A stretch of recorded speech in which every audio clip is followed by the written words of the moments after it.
Hi అండి, ఎలా ఉన్నారు? బాగున్నారా? నేను చాలా బాగున్నానండి.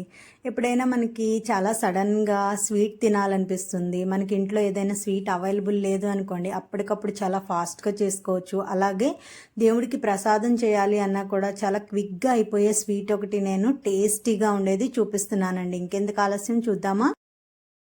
ఈ స్వీట్ ప్రిపేర్ చేయడానికి ఇక్కడ 1/4 కప్పు బెల్లం తీసుకుంటున్నానండి నేను. ఎందుకంటే 1 కప్పు గోధుమ పిండి తీసుకుంటాను, అందుకోసం 1/4 కప్పు బెల్లం తీసుకొని అది చిన్నగా తురుముకొని ఇందులో 2 కప్పుల వరకు వాటర్ యాడ్ చేసి స్టవ్ అంటించి స్టవ్ మీద పెట్టి ఆ బెల్లం మొత్తం మెల్ట్ అయిపోయే వరకు ఇలా కలుపుతూ ఉండాలండి. అంటే పాకం రావాల్సిన అవసరం లేదు, బెల్లం కొంచెం మెల్ట్ అయిపోతే సరిపోతుందనమాట. ఇలా ఇక్కడ చూపిస్తున్నాను కదా, ఇందులో 1 స్పూను ఇలాచీ పౌడర్ వేసుకోండి. అలాగే 1 చిన్న కప్పు పచ్చి కొబ్బరి తురుము వేసుకోండి. పచ్చి కొబ్బరి తురుము చాలా బాగుంటుందండి. 1 చిటికెడు ఉప్పు వేసుకోండి.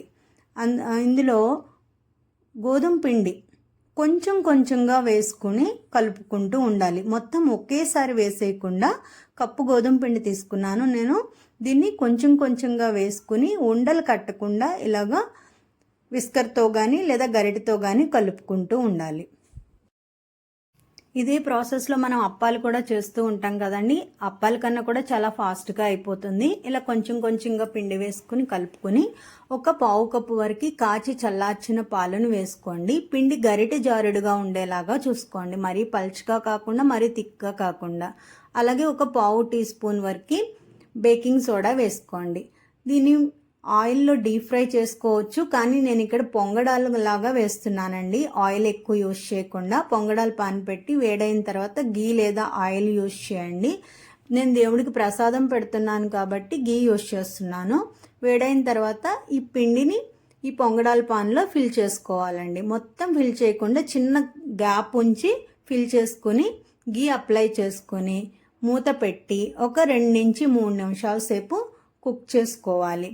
సో 1 సైడ్ కుక్ అయిపోయిన తర్వాత రెండో వైపుకి టర్న్ చేసుకొని ఇంకొంచెం గీ లేదా ఆయిల్ అప్లై చేసుకుని 2 వైపులా కూడా బాగా కాల్చుకుంటే టేస్టీగా ఉండే స్వీట్ మనకి చాలా క్విక్గా రెడీ అయిపోతుందండి. సో చూసారు కదండి ఎంత ఈజీగా చేసుకోవడం. మీరు ఒకసారి ఇలా ట్రై చేయండి. మీకు టేస్ట్ ఎలా అనిపించిందో కామెంట్ చేసి చెప్పండి. వీడియో నచ్చితే లైక్ చేయండి. ఇలాంటి మరిన్ని వీడియోస్ కోసం ఛానల్ని సబ్స్క్రైబ్ చేయండి. Thank you.